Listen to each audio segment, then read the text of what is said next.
Firstly, I would like to thank the organizers for giving me this opportunity. Today, I would like to talk about my research at Uppsala University, where I have done the modeling studies of HCV protease inhibitors and understanding their efficacy in mutant forms. As you all know, hepatitis C virus is becoming a more serious problem than HIV when you compare the statistics also, and it is estimated that around 120 million people are affected worldwide, causing a fatal liver diseases where completely liver cirrhosis happens and there is ultimately the patient dies. Existing therapy for this is use of interferon alpha and ribavirin, where interferon alpha is only the immunostimulating agent and just it compensates, it gives an additive effect with the ribavirin. Although this therapy is already used, it is said that the efficacy of this therapy is completely genotype dependent, where in type 1 the viral response for this therapy is only to 40 to 50%, and in type 2 the viral response is 70 to 80%. In any case, maximum about 40% of the patients are totally unaffected by the therapy. In addition to this, resistance has been severely coming up for this combination therapy.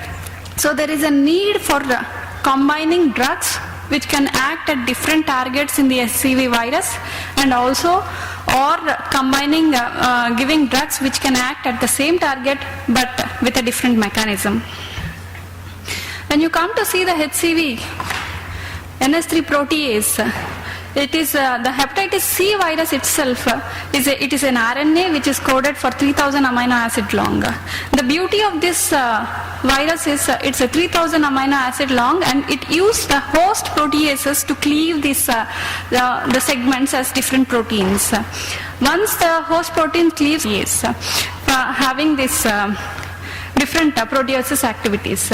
So the cleaved non-structural and non-structural among all those three, only the NS3 is shown to be much effective and much potential target. Coming to the NS3 protease, it is a serine protease with which is also having a helicase and NTPase activity. So when you target this particular HCV NS3 protease, then you are inhibiting two activities at one shot. And the proteolytic cleavage, since after you inhibit this protease, it is also inhibiting the viral replication or production of proteins which are involved in the viral replication.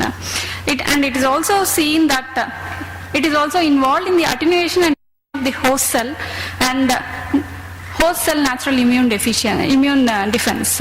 So this will be the potential target for treating HCV NS3 HCV infections.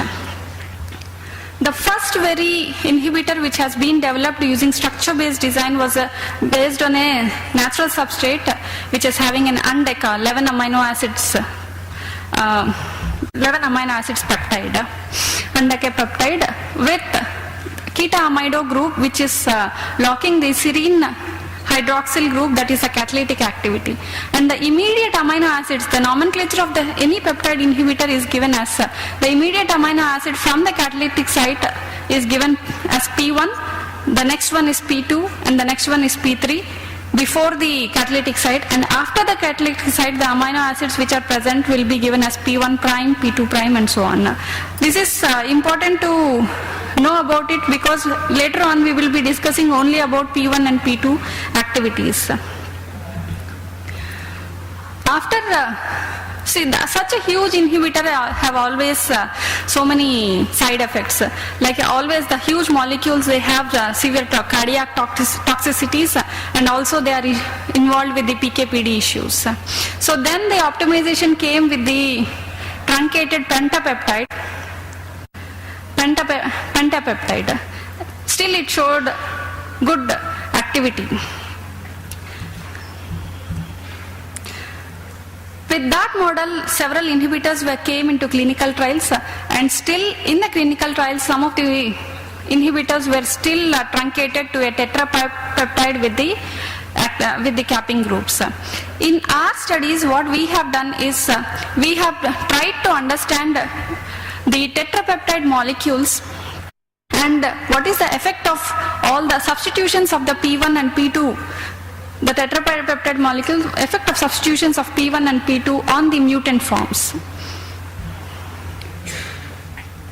As you see that in this particular molecule, the P1 is a norvalin where you have a flexibility in the active site. It can easily go into the active site and just have a van der Waals interaction because there is only a carbon chain. And in the second inhibitor, you see a vinyl acyl cyclopropyl group with an extended vinyl group. When we have studied these two inhibitors in the mutant forms, we have seen that P1 substitution, especially with a norvalin, has more activity in the mutant form A156, which is close to the active site, when compared to the vinyl acyl substitution. And the substitution, that is the proline, which is already present in the clinical trial molecule, we have changed that molecule with the phenyl glycine P2 substitution, and we have seen that any substitutional change, aspirin 168, arginine 155 and arginine 123 all form electrostatic interactions and form a salt bridge which is forming as a base for the inhibitor to bind. And these electrostatics are also important for stabilizing the inhibitor in the enzyme complex. With this background, we have tested a series of molecules in the wild type and mutant forms, that is A156 and D168. Of the drug, the change in the effectiveness of the drug when compared to in the mutant when compared to the wild type. If the vitality values are higher, then it means that drug is not effective in those mutant forms, and if it is lower, then it shows that it is higher, it is efficacious. Here you can see that in the first compound where the norvalin is present in the P1 molecule, the activity in the D form, in the mutant form with D168V, the vitality is more when compared to the acyl, when compared with the last but one molecule with a acyl cyclopropyl substitution, P2 substitution, where the vitality is 610. When we were to understand what is the reason, we have done some molecular modeling studies and Here we have seen that in the protein, when you see the norvalin is having a flexibility, and as I said before, the acyl cyclopropyl group, the vinyl part of the acyl cyclopropyl group forms a pi-pi interaction with the phenyl group which is present at the base of the active site. This is a key for having this interaction. Because of this interaction, the inhibitor comes very close to the active site, and any change in the active site residues will not accommodate the inhibitor. That is the reason why compound 4 was not showing activity. The substitution with the norvalin was showing high activity when compared to the other inhibitors. We have also compared all these molecules with a P2 derivative in the wild type A156.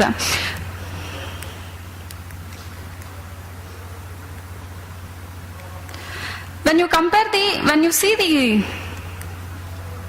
you see the structure in the compound 1, all these molecules were docked into A156T mutant form, and then they were brought to the conformations were brought into the wild type to see what were the changes.